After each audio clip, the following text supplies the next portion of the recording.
Olá, pessoas do 9º ano, tudo bem com vocês? Estão bem? Espero que estejam bem animados para a gente trabalhar um pouco mais a questão de função. Exatamente. Função tem tudo a ver com a nossa vida, gente. É uma coisa que depende da outra, ok? Uma grandeza. A vida não é assim também? Uma coisa que depende da outra? Então, a gente está estudando a vida, ok? Bora lá então. Nossos objetivos: compreender e identificar a relação de dependência entre duas grandezas. Identificar características de uma função afim. Então, as leis que formam as funções podem envolver diversas operações matemáticas? O que você acha? Dou-lhe uma, dou-lhe duas, dou-lhe três. Sim ou não? Sim, né? Sim, né? As operações matemáticas estão por tudo, aí não adianta a gente fugir delas, por isso que é bom a gente aprender, tá bom? Então, podemos encontrar funções nos mais variados contextos. Sim, você encontra função em português, em ciências, em história, em geografia, na vida, no futebol. Sim, no futebol também. Em tudo quanto é lugar, gente, encontra. Pois uma função, o que ela faz? Ela modela uma situação, problema, através da sua lei de formação, que é a formulinha. Então, na fórmula geral de uma função afim, é aquele tipão lá, ó, y igual a x mais b, onde a e b são numerinhos, tá bom? Respira fundo, não tem tanta letra assim. A e b são números e a letra é apenas x. Tá bom? A e b pode ser qualquer número real, gente. Vírgula, fração, raiz, o que você quiser. Contanto que o A seja diferente de zero, tá bom? Se o A for zero, isso aqui dá zero, some, aí não tem graça brincar, porque não varia, tá bom? Então, o A diferente de zero. Então, analisando alguns valores, chegamos ao comportamento de uma função afim, ok? A gente pode analisar uma situação. Normalmente, a gente monta uma tabela e vai atribuindo os valores para ver o comportamento desses números, como eles estão crescendo, diminuindo, como eles variam.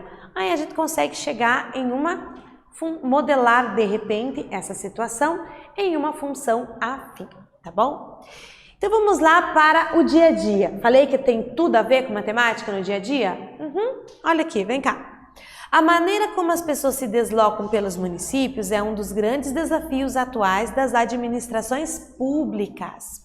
Enquanto algumas pessoas utilizam transportes coletivos, como trens, metrôs e ônibus, outras preferem usar táxis ou seus próprios automóveis ou motocicletas, ou bicicletas ou até SP2, né? Até a pezinho, tá bom? Uma opção mais recente são os chamados aplicativos de transporte privado, que atualmente nós já temos mais de um, né? Com eles, o transporte de passageiros costuma ocorrer por meio de carros particulares. A conexão entre o passageiro e o motorista é realizada por aplicativo para smartphone, que uma vez instalado, a gente baixa o aplicativo, permite ao passageiro fazer um cadastro. Você vai lá e preenche os seus dados lá e então solicitar um veículo para transportá-lo de um local para o outro. Quem já usou esse tipo de transporte? Já? Eu já. É bem eficiente, né? Bem bom. Muito bem. Considerando os valores que compõem o preço de uma viagem usando um aplicativo, quais podem variar? Como é que a gente tem a variação de valores ali, né? Então, nós temos, por exemplo, aqui nessa situação, o valor inicial fixo, R$3, por exemplo. Valor por quilômetro, R$1. Ou valor por minuto, 20 centavos. Então, vai variar de acordo com o aplicativo, de acordo com o carro, de acordo com a capacidade do carro, tá bom? A distância percorrida é um elemento que varia, né? Quanto mais você andar, mais você vai pagar. E o tempo da viagem, às vezes você anda muito pouco, mas pega um congestionamento. Aí você acaba pagando também um pouco mais, tá bom? Então vamos analisar essa situação. Em um determinado período foi feita uma reestruturação no sistema de cobrança de um aplicativo de transporte. E o valor do tempo foi desconsiderado. Porém, o valor fixo teve um acréscimo de 35%. E assim, o valor pago por uma viagem passou a ser composto pelo valor fixo mais o valor por quilômetro rodado. Então, eles tiraram a questão do tempo ali. Então, se pegou um congestionamento, não vai interferir. O que vai mesmo definir o valor é a distância percorrida, tá bom? Então, Ângela precisava fazer 3 viagens em um mesmo dia. Costumava organizar seus gastos em uma tabela. Ótimo, né? Bem organizada. Como ela pode representar através de uma função os gastos dessa viagem? Então, ela precisa organizar todas essas informações aí, né? Então, agora eu tenho o exercício 1 para você.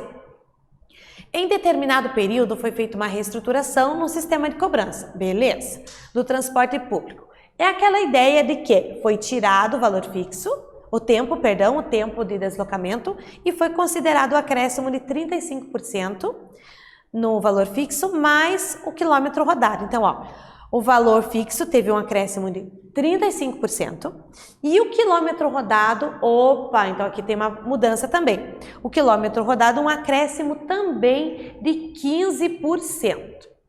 Então, olha a pergunta. Assim, o valor pago por uma viagem passou a ser composto pelo valor fixo, que teve um aumentinho, mais o valor por quilômetro rodado, tá bom? Nessas condições, escreva a função do valor pago. Então, quanto que eu vou pagar dependendo de quanto eu andar? Qual é a função que relaciona? E a letra B, monte uma tabela, sabendo que os deslocamentos foram de 1,5 km, 3 km e 3,5 km. Monta aí, eu espero um pouquinho, já volto.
Conseguiu montar a função aí?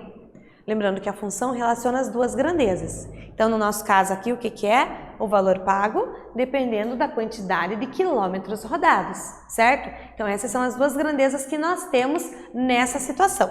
Então, olha aqui, vamos considerar o valor fixo. 3 mais 35% de 3, era R$3, lembra?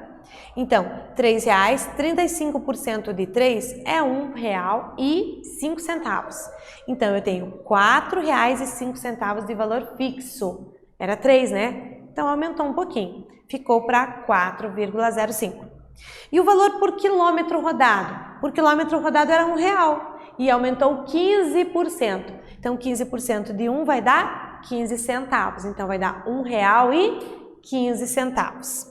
Então, o P, que é o valor fixo, o P, que é o valor pago, ele é dado pelo valor fixo mais o valor por quilômetro rodado, dependendo de quantos quilômetros você andar. Então, o valor pago vai ser R$4,05 fixo mais R$1,15 por quilômetro. Então, esse X representa a quantidade de quilômetros rodados. Eu relacionei quantidade de quilômetros com o valor pago. Quanto mais eu andar, mais eu vou pagar, ok? Conseguiu? Beleza, temos que lembrar de porcentagem aqui, né? Então tá, o valor deu R$ 4,05 mais 1,15 por quilômetro. Aí o que ele pede pra gente? Ele pede pra gente também montar uma tabela com os deslocamentos da Ângela, ok? Então a Ângela vai fazer 3 deslocamentos, um de 1,5 km, outro de 3 e outro de 3,5. Então quanto que vai dar? De 1,5 km vai ser o quê? Você coloca 1,5 km aqui, ó, no lugar do X. Então aqui a continha, ó, 4,05 mais R$ 1,15 vezes a distância percorrida, que é 1,5 km. Então lembrando que primeiro você faz a multiplicação para depois somar com R$ 4,05. Vai dar R$ 5,775. Nosso sistema monetário é decimal, né? Só tem as duas casinhas depois da vírgula ali. Então arredondamos para 78. Se ela andar 3 km, então eu coloco 3 no lugar do X. Então vai ficar 1,15 vezes 3. Multiplico e depois somo com R$ 4,05. Vai dar R$ 7,50. E se ela percorrer 3,5 km, multiplico pelo valor de cada quilômetro e depois somo com o valor fixo. Vai dar 0,875. Novamente, nós arredondamos para R$ 8,08. Então, nós temos exatamente a tabela aqui de quanto ela vai pagar em cada um desses trechos que ela for percorrer, ok? Ficou tranquilo? Quando a gente faz a tabela, a gente consegue perceber melhor, né? A gente enxerga melhor essa relação entre as duas grandezas, tá bom? Vamos para o 2. O quadro abaixo relaciona o tempo tá aqui, ó, minutos, tá bom? Em que uma válvula de saída de água fica aberta e o volume vem em litros de água despejada na piscina. Então, em 1 minuto eu tenho 60 litros despejados na piscina. Em 2 minutos eu tenho 120 litros despejados na piscina. Em 3 minutos, 180 litros. E em 4 minutos, 240 litros, ok? Então, ele me deu a tabela com os valores bem bonitinho aí. Então, de acordo com esse quadro, responda, ó, tá aqui o quadrinho para você, bem lindo. Diz assim, qual é a lei que relaciona o volume V em litros de água despejado na piscina e o tempo T em minutos que a válvula fica aberta? Qual é a função? B, qual é a quantidade de água contida no interior da piscina no tempo de 10 minutos? Quanto vai ter em 10 minutos? E qual é o tempo necessário para que fique exatamente com 900 litros? Eu vou dar um tempo para você, esse é fácil, hein? Eu já volto.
Então, para respondermos a letra A, ele quer a função que relaciona quantidade de litros despejado na piscina pelo tempo, ok? E o que eu tenho como apoio? Só a tabela. Então, eu tenho que ir para a tabela. Vamos lá. Chegando na tabela, eu tenho 1 minuto, 60 litros. Beleza. 2 minutos é 1 minuto mais 1 minuto, certo? Então, seriam 2 do anterior. Então, 120 realmente dá 2 do anterior. 2 vezes o anterior. Então, significa que a cada minuto eu tenho 60 litros. Isso aqui são 2 minutos? 2 vezes o 60 litros. Se eu tenho 3 minutos, seria 3 vezes os 60 litros? Bom, 3 vezes 60 dá 180, não dá? Então, eu tenho sempre o número de minutos multiplicado por 60, porque a cada minuto é despejado 60 litros na piscina, tá bom? Então, a minha função que relaciona o volume com o tempo é essa, 60T. 60 litros a cada minuto, o tempo representado em minutos aqui. Então, volume igual a 60T. Tranquilo? Ó, uma dica. Sempre que você tem o valor por unidade, você já tem a função definida aqui, ó, certo? Porque é por 1. Então, se é 60 a cada 1, ele vai multiplicar pela quantidade de tempo que for, no caso aqui, o tempo que leva para despejar 60 litros na piscina, tá bom? Então, a função é essa, V igual a 60T.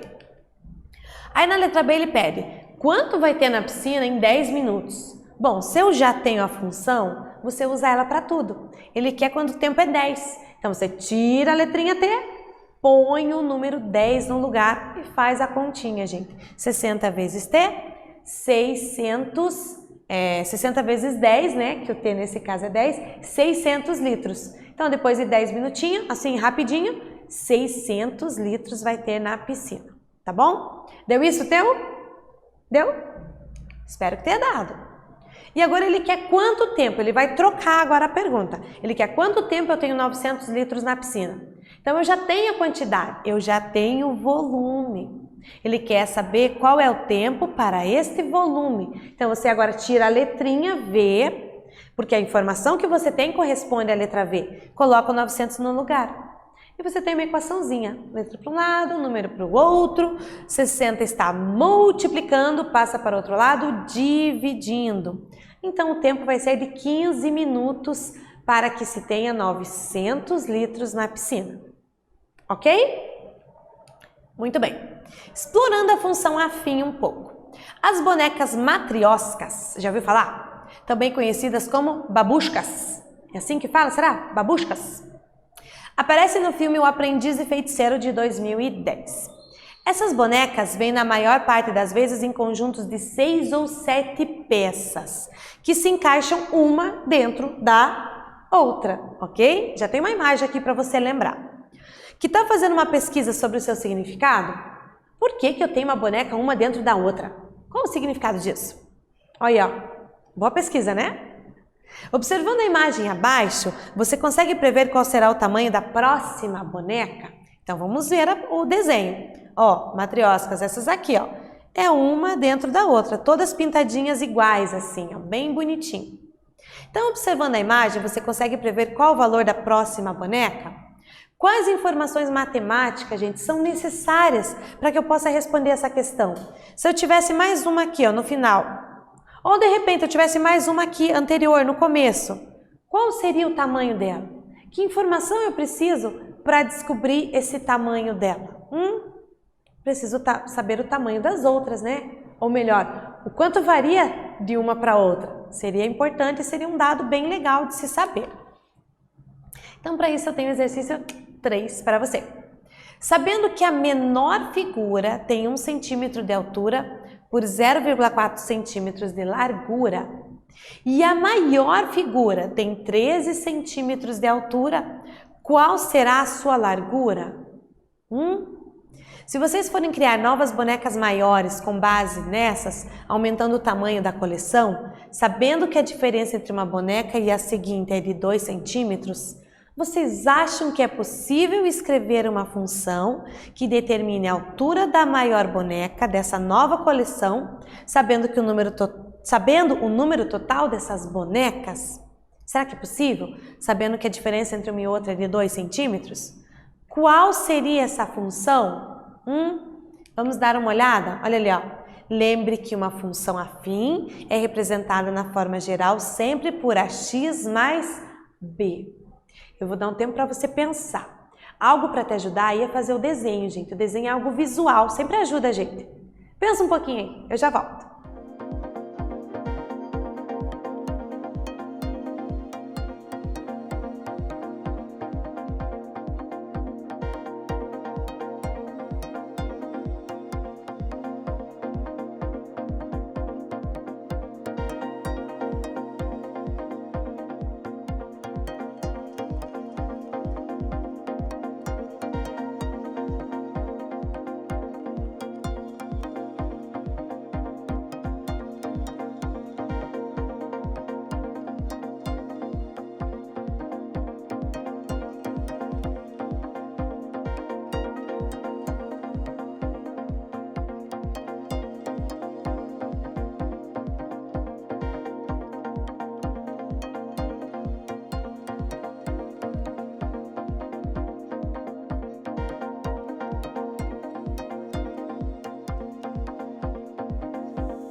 Muito bem, vamos para o exemplo das bonecas.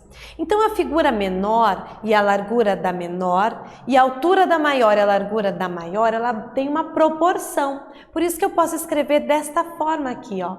Então, ó, a figura menor tem 1 centímetro de altura por 0,4 de largura. E a maior tem 13 de altura. Qual é a largura? Então, a proporção se mantém. Então, ó, 1 está para 0,4, assim como 13 está para x. Multiplicando em x, eu tenho que a largura da maior será 5,2 centímetros, porque mantém uma proporção, ok? Escrever uma função que determina, nós precisamos identificar algumas letras. Então, x é o número da boneca. Então, como a sua altura é L e temos A como a sua altura e L como a sua largura. Então, identificamos as letras. A boneca menor, o A é 1 e o L é 0,4. A boneca maior, o A é 13 e o L descobrimos que é 5,2. Essa é a primeira, essa é a sétima, ok? Então, a primeira e a sétima, ok? Então, a função vai ser 2x menos 1, ok? Então, a altura vai ser 2 vezes 8 menos 1. Então, eu tenho 15 centímetros lá na oitava, na próxima, se fôssemos fazer, ok? Então, eu também posso fazer assim, ó. 1 está para 0,4, assim como 3 está para x. X seria essa medida, assim como 5 está para Y, seria essa. Assim como 7 está para Z, 9 está para W, 11 está para U e 15 está para V, porque todas mantêm esta proporção, tá bom? Aí, resolvendo cada uma, a primeira com a segunda, a primeira com a terceira, a gente consegue responder o tamanho de cada uma, ó. 1,2, 2, 2,4, 3,6 e assim por diante, ó. Conseguimos completar a tabela toda porque a proporção se mantém, ok? Então, o que vimos? As grandezas envolvidas numa relação, numa função afim são proporcionais e resolver problemas que envolvam função afim. Espero que os senhores tenham entendido, tenham gostado e a gente se vê na próxima aula. Até mais!